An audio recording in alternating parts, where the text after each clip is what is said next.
Good morning, everyone. My name is Terry Craig, and I am your host this morning. It is a pleasure to have you participate on today's webinar, COVID-19, Leadership in Times of Stress. Before I turn over the webinar to Prosperity Indiana's Executive Director, I want to mention a few housekeeping items. Please be aware that all audio is muted. If you would like to ask a question, there are two ways to do so. You could use the raise hand icon on your screen and we will unmute your line and you may ask your question or questions. You could always type your question or questions in the Q&A box, which is also located on your screen. We all know that technology can be trying these days, and especially while working from home. So if you lose your connection, you may also reconnect using the link emailed to you. And finally, if you are a Prosperity Indiana member, after today's webinar, you can find both the presentation and recording available on our COVID-19 Resources Hub located on the member portal.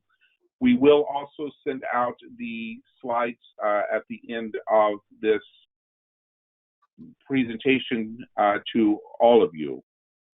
And now I wish to turn it over to Jessica Love, Prosperity Indiana's Executive Director, for opening remarks. Jessica? Thank you, Terry. Thank you to everyone for joining the webinar today. I'm especially excited to provide this next edition of our COVID-19 response e-learning events because today's presenter has been my executive coach over the past couple of years since becoming executive director.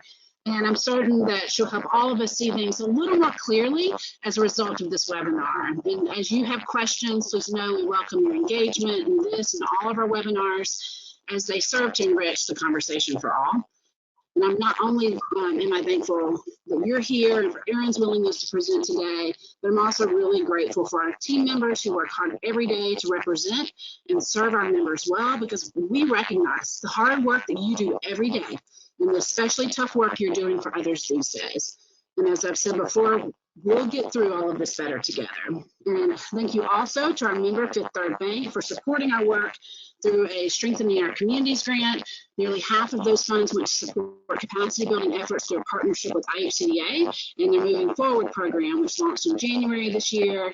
The remainder was awarded to Prosperity to provide training and technical assistance for nonprofits working in affordable housing, especially community development corporations. And we again express our gratefulness for Fifth Third's willingness to pivot their support to our COVID-19 response efforts and for their participation in the event today.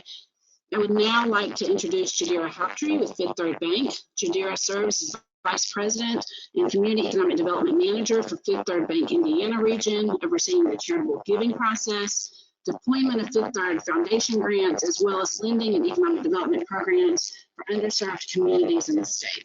Jadira?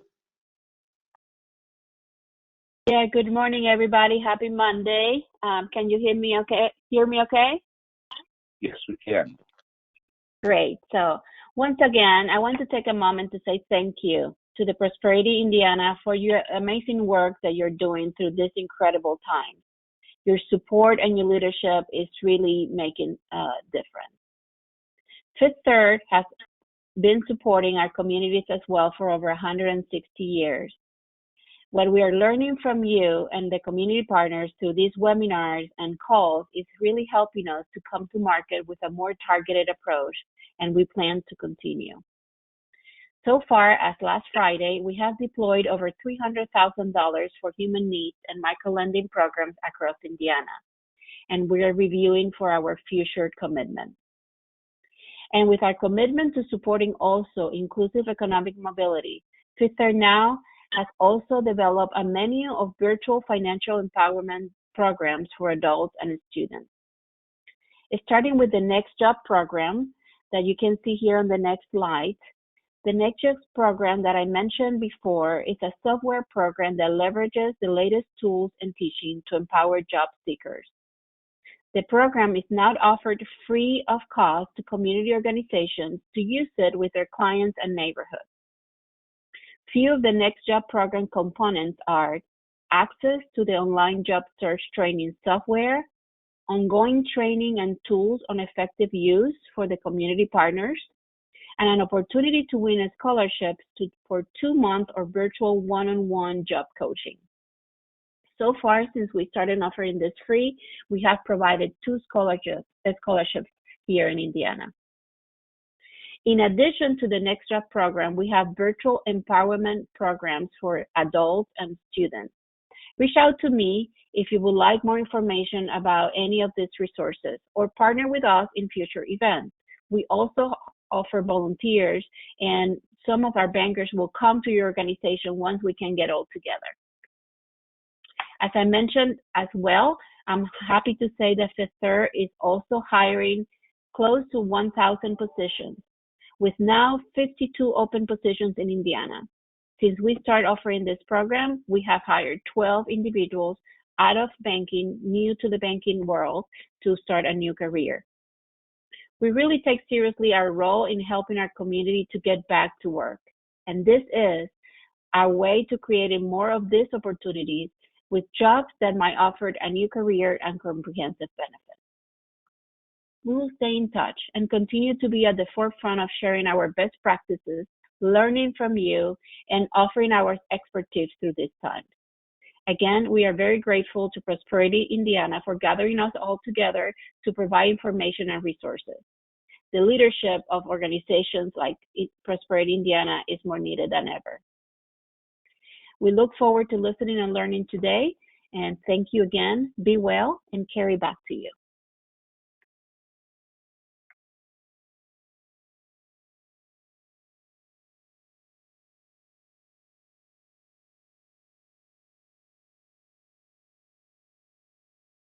Thank you, Jadira, and thank you to our partners at Fifth Third Bank for making today's webinar possible. Before we begin today, I would just like to provide a snapshot of Prosperity Indiana for those of you who may not know who we are. For more than 30 years, Prosperity Indiana has mobilized hundreds of members and thousands of people to create economic opportunities and improve social conditions, particularly for those who are most disadvantaged.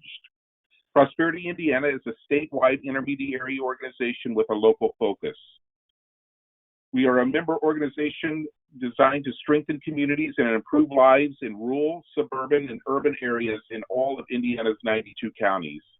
Members provide housing opportunity, they meet basic needs, they connect Hoosiers to jobs, they create vital places. They do all this and more. Our members represent human services, the arts, legal aid, workforce development, real estate, health services, financial institutions, philanthropy, all levels of government, community action agencies, community housing development organizations, and community development corporations. We impact communities by promoting comprehensive community development efforts across the state, which include social determinants of health and encourage inclusive growth. We also impact individuals by fostering innovation and financial capability and asset building strategies and increasing opportunities to access resources. Furthermore, we impact organizations by improving members' capacity to impact communities and individuals and track the progress of their efforts. Our mission statement is Prosperity Indiana builds a better future for our communities by providing advocacy, leveraging resources, and engaging an empowered network of members to create inclusive opportunities to build assets and improve lives. And we do this through in four ways. Through our resources, in which we deliver training, direct technical assistance, and financial support to organizations. Engagement, bringing together residents and practitioners to learn and support each other. Advocacy, advocating for policies that support member work and keeping members informed of policy at the state and national level, and through our many programs. And now I'd like to turn it over to Erin Slater, who is with Intentional Coaching and Consulting. Erin is a former nonprofit CEO turned certified professional coach. Passionate about coaching, she founded Intentional Coaching and Consulting in 2014 to serve leaders and their teams. She partners with clients to create clarity and focus while enhancing leadership and self-awareness. Clients report feeling more content and fulfilled in many aspects of their lives as a result of coaching, workshops, and training. Erin is credentialed through the International Coach Federation and received both her professional coach and energy leadership certifications through the Institute for Professional Excellence in Coaching. Her specialty is helping nonprofit leaders excel in their roles while loving their lives. So Erin, I'm going to turn it over to you. Good morning. Good morning. All right. Is this set up correctly here? You can see it? We can't see it yet.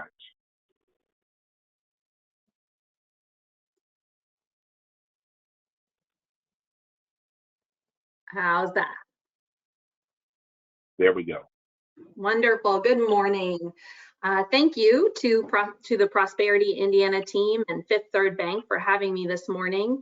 And most importantly, thank you to every single person here for taking time from your day to be with me. I just want to begin by saying that I hope that you and your families are safe and healthy and strong during this moment of enforced quietude. It truly is a privilege to serve you today by talking about leadership in times of stress. So let's just take a quick moment to center around what it is that we can do to ensure that we're all set up for success today. So in your mind, just take a minute to respond to this question. On a scale of 1 to 10, how committed are you to being fully present today? So if you're like most people and you're being totally honest, you might respond with a 6 or a 7 or maybe even an 8. But what I'd like for you to do is take a minute to think about what would it take to get that just 1 or 2 numbers higher. Is it putting down your phone or turning it off? Is it closing all the other browsers on your computer, grabbing a notepad, or maybe even a cup of coffee? Go ahead and just take a moment to do the things that you need to do so that you can feel like you can be totally present with me today. Secondly, we're going to do our best to make this as interactive as we can with the amount of people that we have on this webinar. So you can expect to use polls, and you can submit questions and responses, and I'll be asking you also a couple of times throughout to respond live to questions as well. So people really like interactive webinars, but this session can really only be as interactive as you choose for it to be with your own interaction. So your engagement is greatly appreciated and adds a tremendous amount of value to the experience for everyone involved. At the end, we'll also try to allow time for questions. So feel free to jot questions down throughout the conversation if that serves you. And then finally, if you got exactly what you needed from this webinar today, what would that be? What is it that you most want and need from this hour? Go ahead and bring that to the forefront of your mind, maybe even jot it down on your notepad and set that as your intention as we begin so that we can see how well we do at meeting that. Okay. When we think about leadership in times of stress, there are so many subtopics that we can address. Prosperity Indiana is now considering a series where we can delve into the multifaceted topics of leadership in times of stress. So feel free to share feedback with us on what specifically it is that you might like to hear more about related to leadership. But today, what we really wanted to honor is the magnitude of change that's occurred recently. And we wanted to help you increase clarity while focusing on what matters most. We also wanted to give you some space to focus on you and to reflect on yourself and your own leadership, which in normal times, and even especially now, is a unique and rare opportunity. So this is why we chose the topic of self-leadership for today's webinar. So you might be saying, well, what is self-leadership? So I threw some bullets up there, but really self-leadership is all about knowing who we are, choosing what we do, recognizing what we need to learn, and using what we know, all with the end result of becoming who it is that we want to be. Self-leadership also recognizes that things don't always come easily to us and that our environment is created through us by the choices that we make and the opportunities that we create. it really includes this kind of practice of intentionally influencing our thinking, our feeling, and our actions towards our objectives. I think when I think about my favorite definition of self-leadership, it's really about self-mastery. And my personal belief is that it's not really something we can ever fully achieve because it's a healthy, lifelong, ongoing practice. Okay, so we're going to start off by jumping into a few quick polls, and then we're going to open it up for one or two people to share observations and reflection on the results. So Carrie's going to help me out here by launching our first poll. When we think about it, it's 4 weeks into our global timeout now. So on a scale of 1 to 5, how grounded do you feel right now? So 1 is being really not grounded at all, kind of floating out there in the ocean or floating out there in space, and 5 is being deeply rooted and grounded, like a wise old tree. All right, so go ahead and input your responses.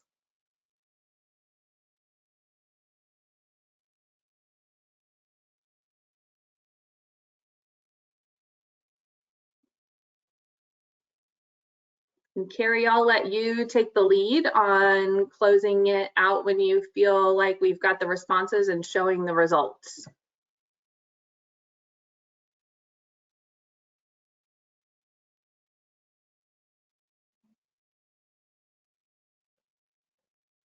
Okay, it looks like 1%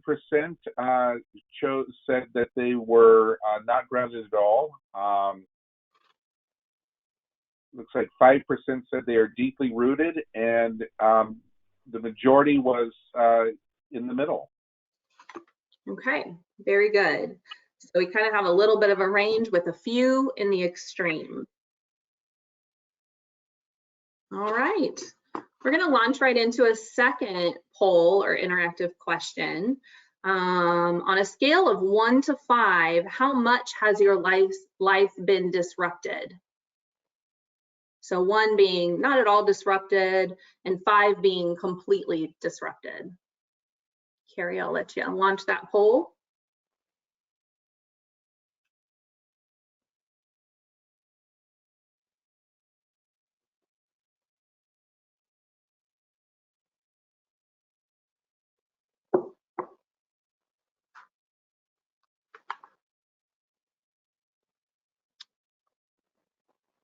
I'll let you report out whenever you feel like it's ready.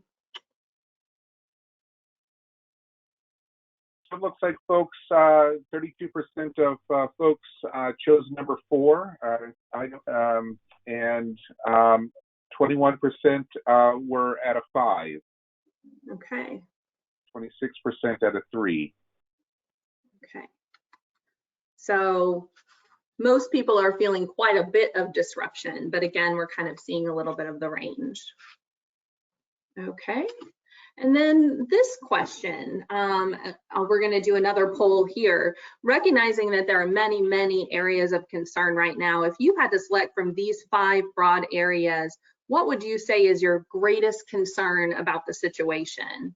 Your organization's sustainability, health, either for you or for someone else, job security for you or someone else, children's education or care, or personal finances. So Carrie, go ahead and launch that poll.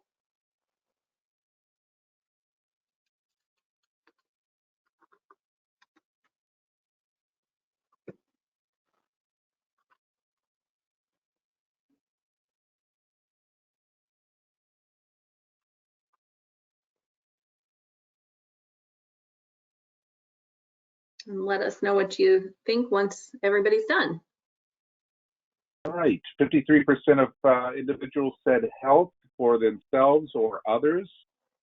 15% said children's education and care. 13% for each of my organization's sustainability and job security, and personal finances came in last at 5%. Okay, thank you. So I'd love to open it up if someone would be interested in volunteering an observation. What are the observations that we have from these 3 polls?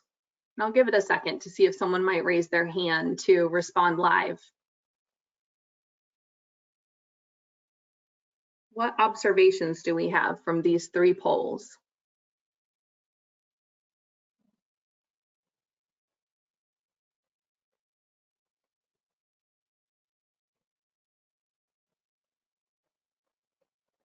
Kim Hudson?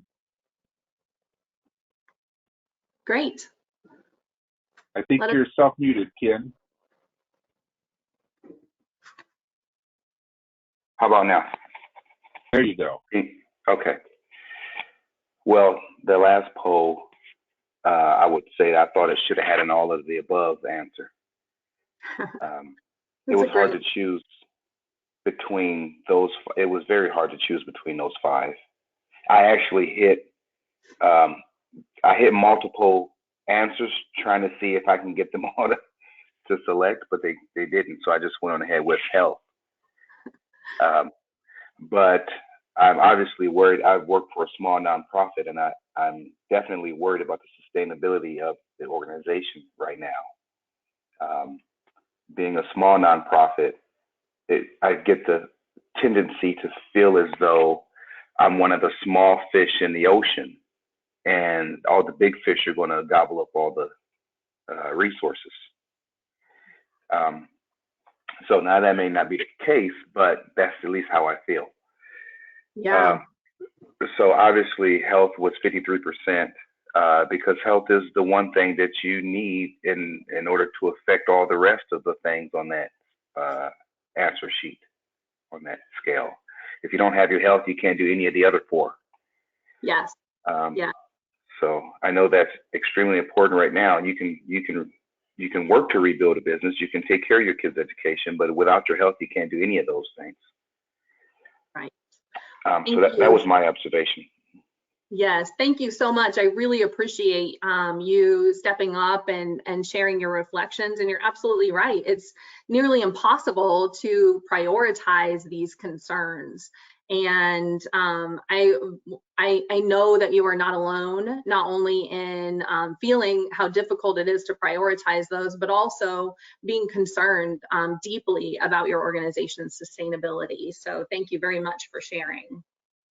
You know, I think one big observation as well is that everyone is feeling differently right now, and that we all have experienced different levels of disruption. We all have different concerns that are weighing more on us at different times, and that these things change day by day, hour by hour, and minute by minute. So I love these 3 questions because it helps us to realize that we're all struggling and it's different for everyone, and that is okay. I'd like to take just a minute and talk a little bit about what's happening in our brains right now. When things are normal for us, our prefrontal cortex takes the driver's seat, releasing really great hormones that make us feel good. They help us with decision making, with emotional regulation, with social behavior, and even digestion. When our stress reaction increases, which we're all in right now, a stress reaction, our primitive brain, or our amygdala, takes the wheel, and it's basically just sounding the smoke alarms for all of us, allowing stress hormones to be released, which make us feel afraid and threatened. What does threat do? Well, threat makes us retreat or fight. So essentially, we're all walking around in some version of either our fight, flight, or for some of us, our freeze mode. So it's really important for all of us to know, for ourselves and for our teams, that being in a stress state affects our decision-making ability. So no wonder we can't focus right now. We need to remember that not only each of us are in our stress reaction, but so are our teams and so are our families. So it's pretty safe to say that no one right now is our normal self.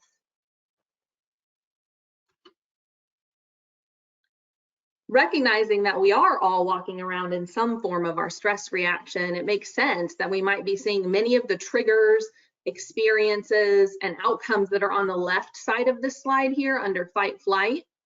Again, reinforcing why it is that we're struggling with focus and why we're feeling anxious. So our job as leaders right now is to recognize what's happening in our own brains and to take care of ourselves so that we can do everything that we can to provide the experiences and the outcomes on the right for our team, for our clients, for our families, and anyone that we're interacting with.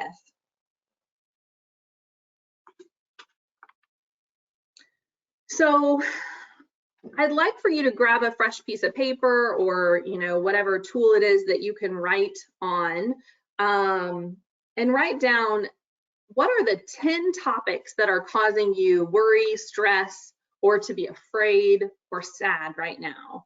And try to get specific. For example, not just the economy, but like what specifically is it about the economy that might be having you worried or be stressed? So I'm going to give us a few minutes, maybe 2 minutes, to jot down those 10 things.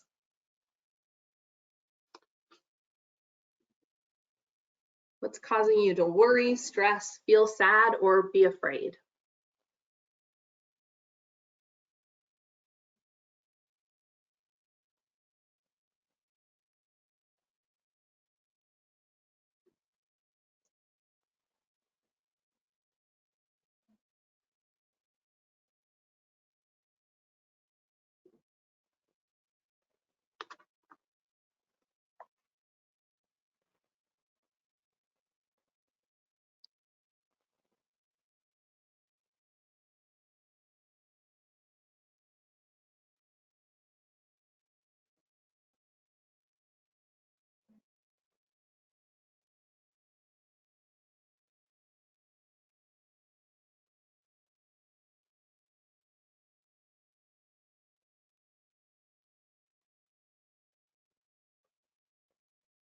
Really try to get to 10 if you can.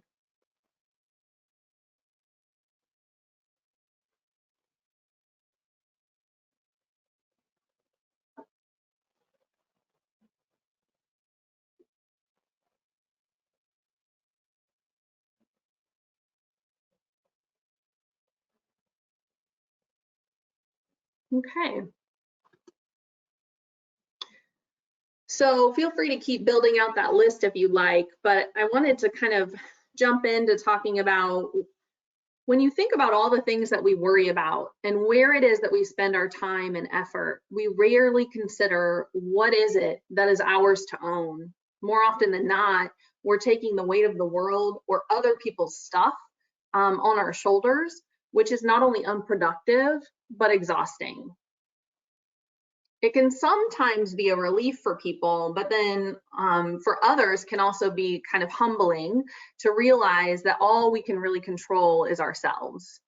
We can control what we say, what we do, our beliefs, and how we respond to our thoughts and our feelings, and to how we respond to other people and other situations. But we really can't control the future, other people's reactions, other people's ideas. We can't control CDC regulations. We can't control travel restrictions. There's a lot of things that are beyond our control as well. So I'd like for you to take a minute to revisit your list, and on that same piece of paper in a different section, bring down which of the items from your original list are within your control. I'm going to give us a minute or two to work on this.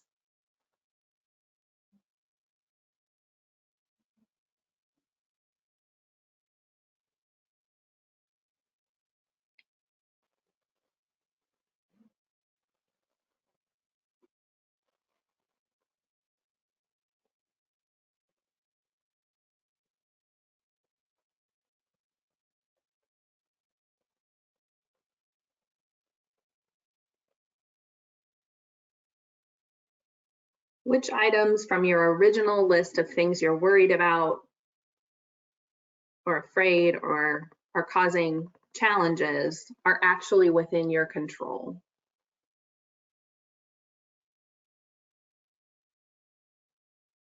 Just a couple more seconds to work on this.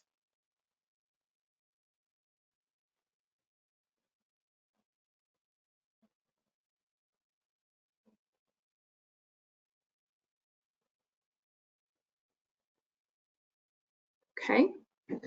So feel free to continue working on those lists. I'd love to open it up for someone to raise their hand and join us live to share what it is that they noticed about their two lists.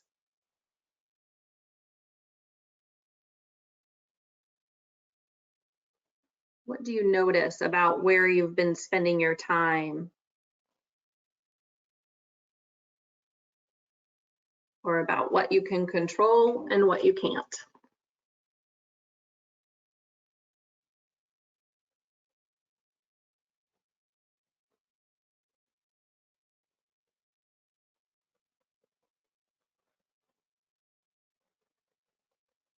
Who's willing to share? Cheryl Reed. Great, thank you, Cheryl. What do you notice? Hi, thank you for this opportunity. But I noticed that I only got through 6 things, but I noticed that all of them except one are totally out of my control. And the one that I had some control over, I still didn't have total control over. I only had a little bit of control. And what does this awareness do for you?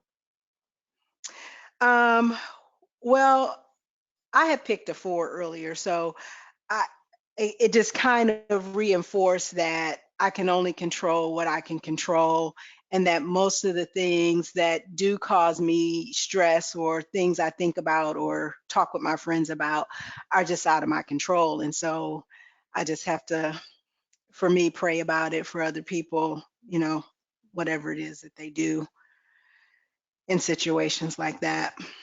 Yes, well, Cheryl, thank you so much for sharing.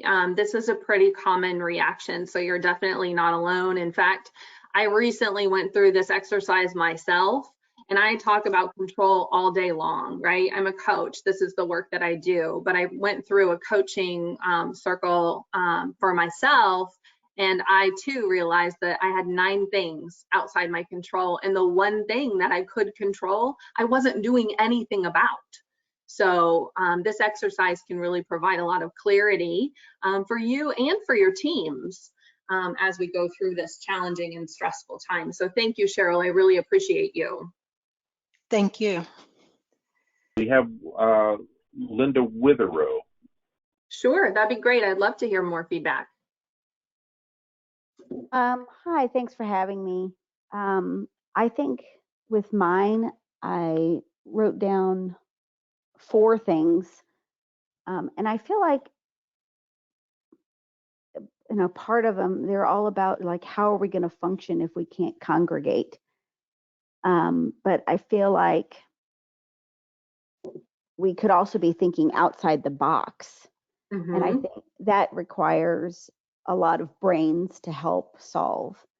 So I do, every time I talk with people, I'm like, how else can I run a winter coat giveaway? So we are months away from needing winter coats, but I still think about it because what if we can't congregate? That's how we do it, is in huge groups. And so is there another way of solving that problem? And so it's partly in my control and then partly out of my control. Yes, absolutely. Thank you, Linda. I mean, I think that one of the things that's really important, and I touch on it a little bit later, but is worth mentioning now as well, is that when we feel stress, we feel stuck. And so when we feel stuck, the opposite of that is being creative. And that's what I'm hearing you intuitively say that you want and need to do, is we just really need to get creative about how are we going to solve this problem in new and different ways. And then the other important thing that I think you brought up is that really in between these 2 circles of what can I control and what's outside my control, there's another sphere, and it's what I can influence. And it creates a dynamic tension between what can I influence and then what can I control or what can I control, because a lot of people get confused in that space.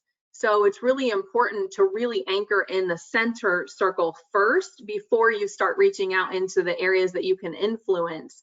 because I think that that's where we start to get to the point where we think we can control things that we can't. So thank you, Linda. I really appreciate that. You know, a typical feedback that we get is there's an imbalance in the circles. We often think we can control more than we can. We're spending a lot of time and energy in areas that we have no control over, and that kind of tension between what we can influence and the other two circles. So I love this quote by Stephen Covey in The 7 Habits of Highly Effective People. He says, proactive people focus their efforts on the things they can do something about, and reactive people focus their efforts on things they can't. So this is really the sweet spot, right? You can increase clarity and focus in your life right now by finding the sweet spot, which is the intersection of what you can control and what truly matters for your family and for your work life. Being conscious about what you really have control over allows you to create awareness of where you're at and decide, you know, if that's where you want to be. I have a little individual activity, and again, you're going to get these slides so you can do this with yourself or, you know, with your team later. But I think it's really important here to recognize that fear, worry, and stress cause us not to take action, or for some to become frenetic. So we're either in that fight, flight, or freeze mode here. So I'd love for you to take a moment and jot down the answer to one or more of these questions, or whichever question's kind of standing out and resonating most with you. And that is, where am I freezing right now in my life as a leader or in my family? What areas am I stuck?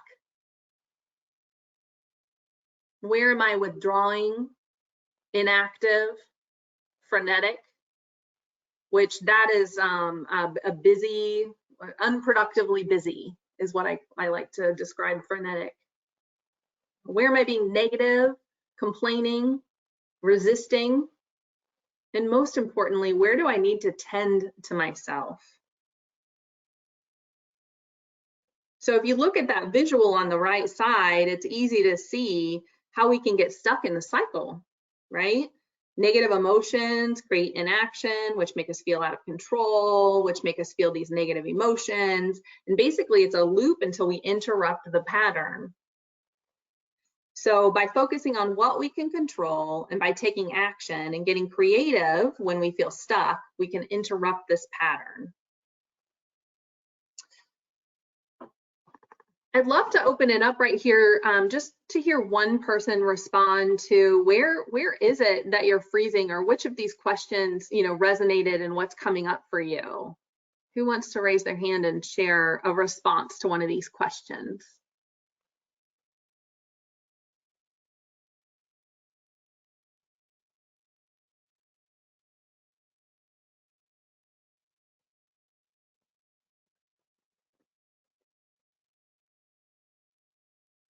Do we have anyone, Carrie? Yes, Ken Hudson. Great, let us know what you think. Which question resonated for you? Can you hear me? Yes. Okay. So, where am I freezing? So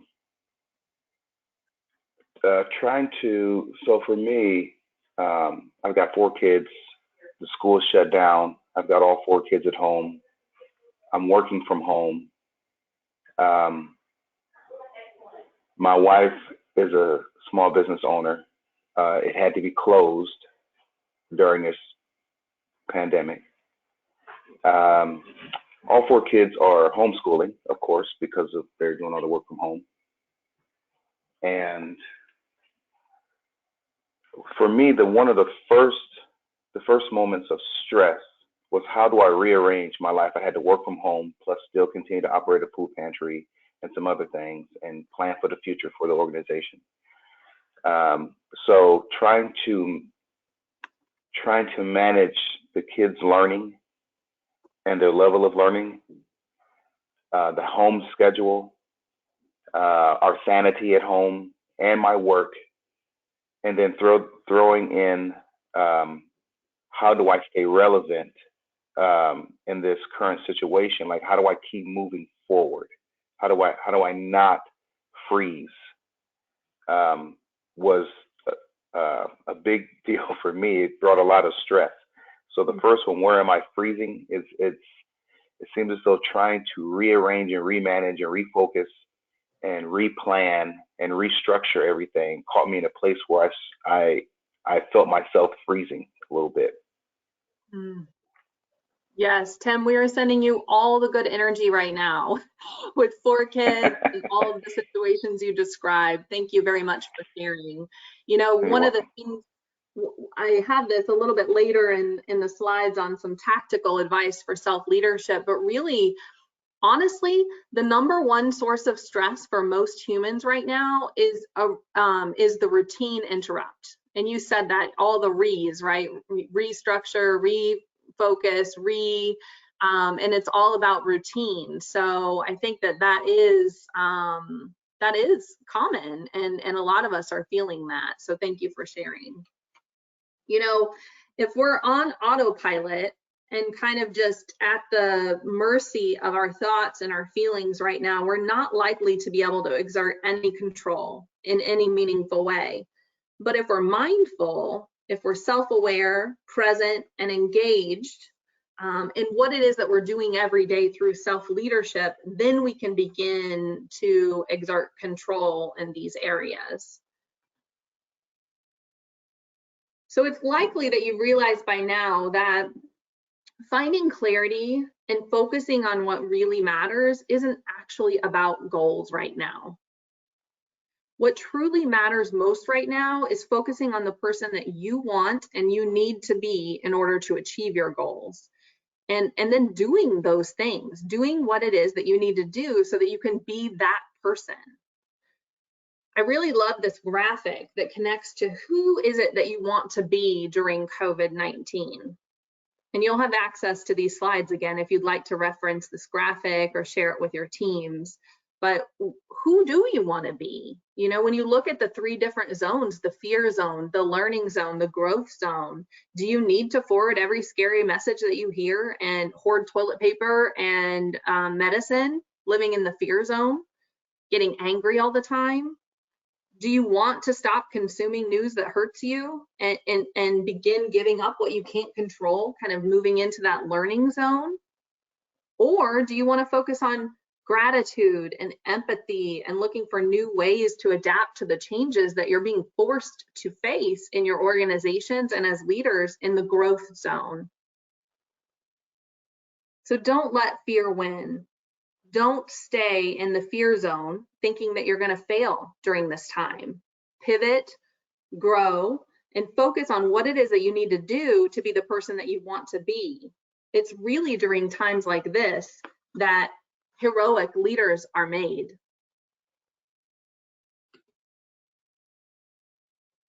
All right.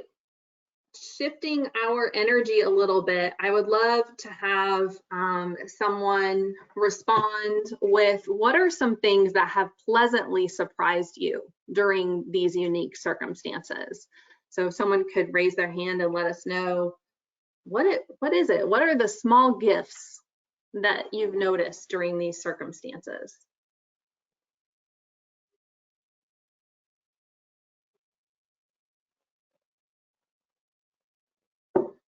Carrie, do we have anyone? Cheryl Reed.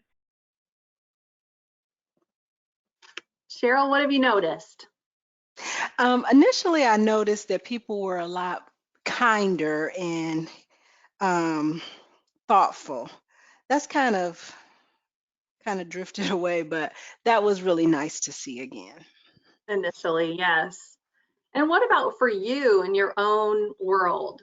What's pleasantly surprised you about the circumstance for you? Just how much I've enjoyed having my kids home. Yeah. And I have 2 girls, and one does really well in school. The other needs a lot of help. And it's just been a joy to be able to give her that help, because now she gets the one-on-one, you know, the teachers tell me what to do, and then I'm able to do it. So that's been a good thing. Yeah, absolutely. Wonderful. Thanks so much, Cheryl. I appreciate it. You know, it's interesting because, you know, some people will say that's the thing that they love the most, being home with their children. For other people, that's the thing that stresses them out the most. And that's okay. No matter what it is that's making you grateful, or what it is that's stressing you out, that's yours, and it's perfectly normal for you. Many times when I do this and I ask people what's pleasantly surprised you, they'll say, well, yeah, I love the extra connection to family. I love the extra outreach that we're doing to check in on people that I usually wouldn't talk with, or the extra time in the day that I don't have to commute.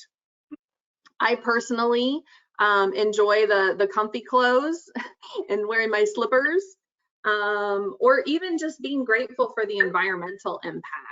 So this is one exercise where you can focus on the positives, and when you tap into gratitude, it's the easiest way to stimulate your prefrontal cortex and encourage your brain to shift out of fight, flight into rest, repose.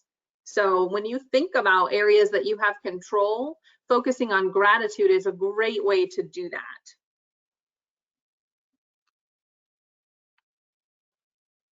All right, I'd love to just take one moment and just ask the question, if someone would raise their hand and come live to share with me, what has shifted for you through this exercise?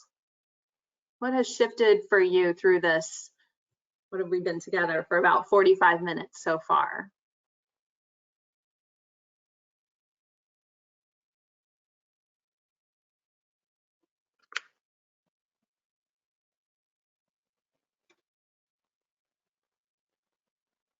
We have anyone, Carrie? Liz Newton?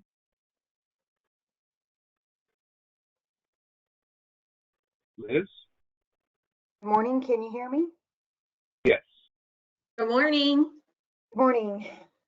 I just want to say that this exercise has really helped me think about my staff and, excuse me, the things that are positive in the midst of all of this. I will have to admit, I have been one of those people that have been grouchy and irritable and short with my answers and forwarding my emails. Every email I get, I just pass it on. You read it, you figure it out. I just took on a new job in January as housing director over 16 housing properties. Many of them are elderly. I really am passionate about what I do. I love my elderly residents, but I have that fear of one of my properties contracting the virus and all of my residents becoming ill. And, you know, am I doing all the steps I need to do to protect them? I've placed it all on me, my staff, my residents, and then I get overwhelmed and grouchy, and did I take the right job? Was I supposed to do this? And all of those feelings. And I need to focus on the good. The team I have are wonderful. They are wonderful people, and they work really hard, and I know they care for our residents. And I just got my first positive at one of my residents yesterday. I found out about it. So I put myself there, and I do care about these people, and that's the hardest thing. And this has been helpful to me to try to focus on the good and let my staff know I appreciate them. Liz, thank you so much for your honesty and your vulnerability. And that right there is really what will make you the strongest leader right now, is being vulnerable and honest like that with your team, and sharing the emotion and the connection with how much you appreciate them.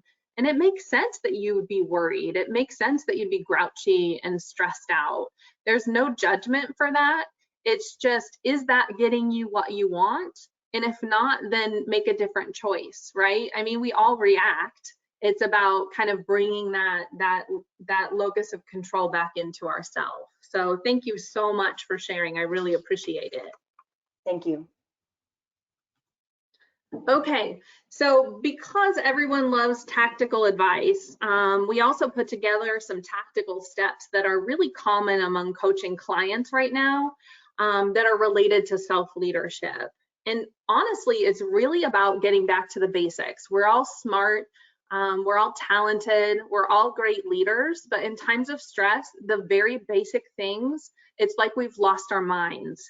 So I have been spending a lot of time with some of the highest leaders working on routine, right? Just like we were talking about a little bit earlier, how do we make a routine that, and I would add, that honors yourself?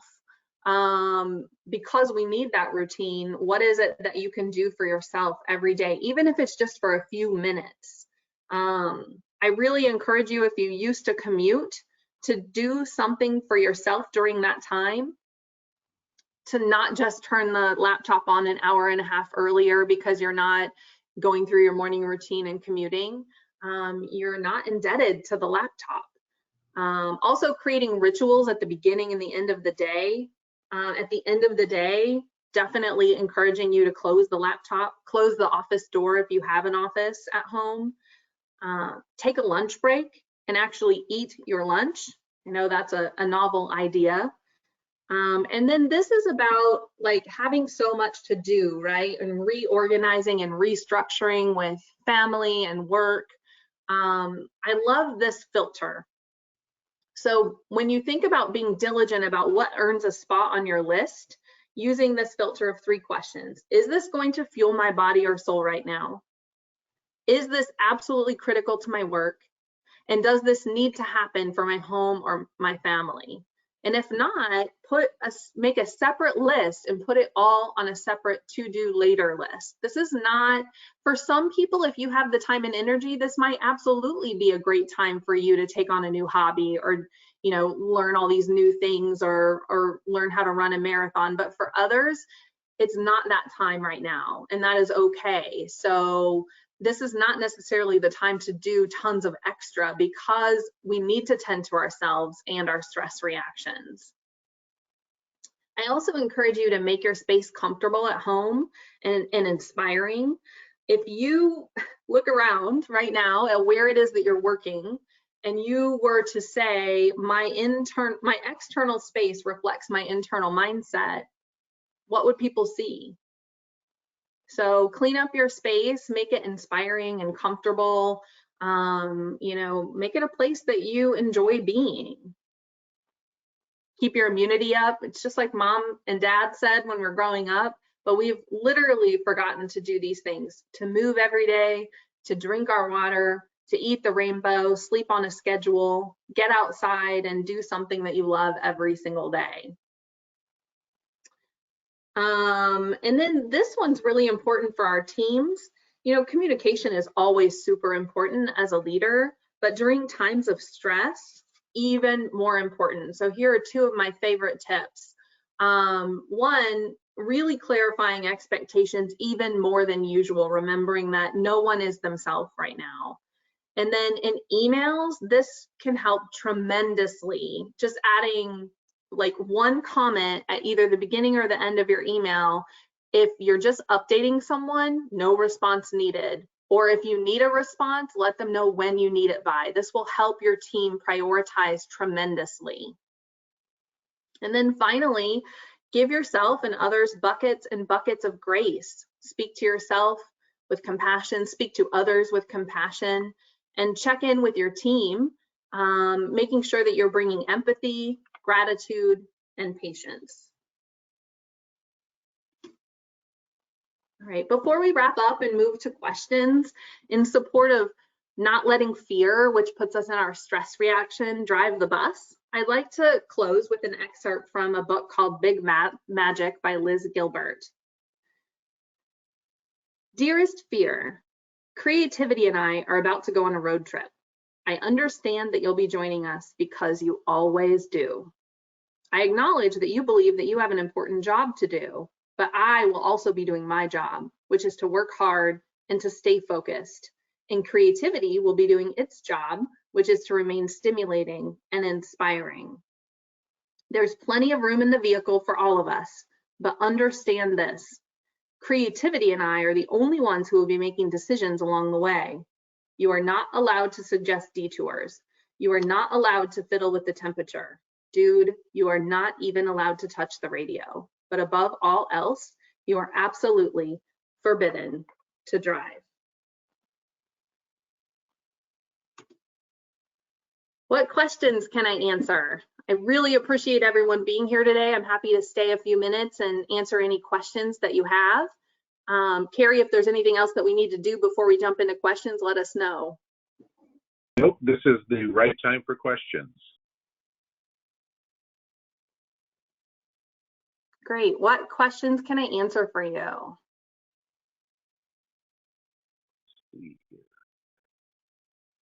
Would anyone like to raise their hand?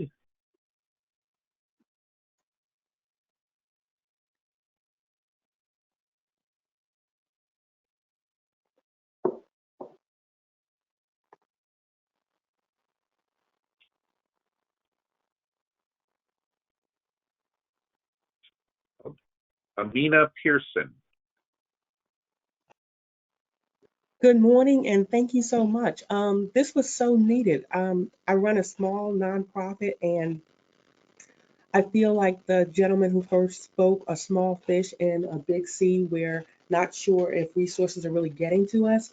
Everything you said was so pertinent, and I'm looking forward to sharing it with my team. And it's really, once you get started, how do you keep going? So thank you for everything, but my question is, how do you keep this going? How do you keep self-leadership or control, or what specifically is coming up for you? So sorry, self-leadership. Yes, so that is the question of a lifetime. So it really goes back to remembering that this is not an outcome, this is a practice, right? So every single day, really being intentional about working on it. So some people are able to do that on their own and creating some kind of a routine or ritual where they're really checking in with themselves and keeping in mind, kind of from those first slides, you know, who am I? What do I know right now? What are my gap areas and where do I need to grow? And how am I showing up?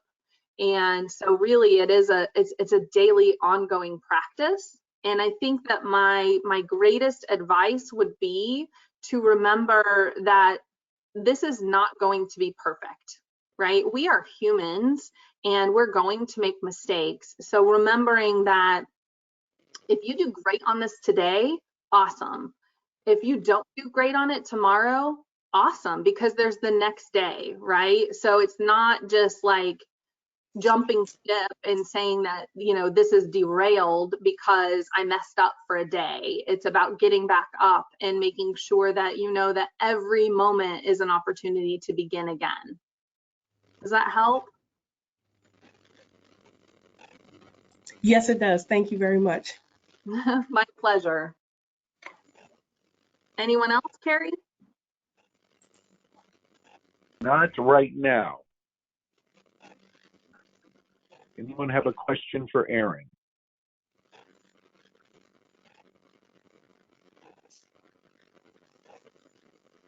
Well, Erin, we certainly appreciate your presentation today and for all of the inspiring messages that you shared with us. And we look forward to having you return for the remainder of our series on coaching and on the subject of leadership in times of stress. Wonderful, thanks. It's my pleasure to be here and I look forward to connecting with you all soon. Great, thank you everyone. Enjoy your day, and we will be sending out the slides to everyone who participated today. So thank you very much. Have a good day.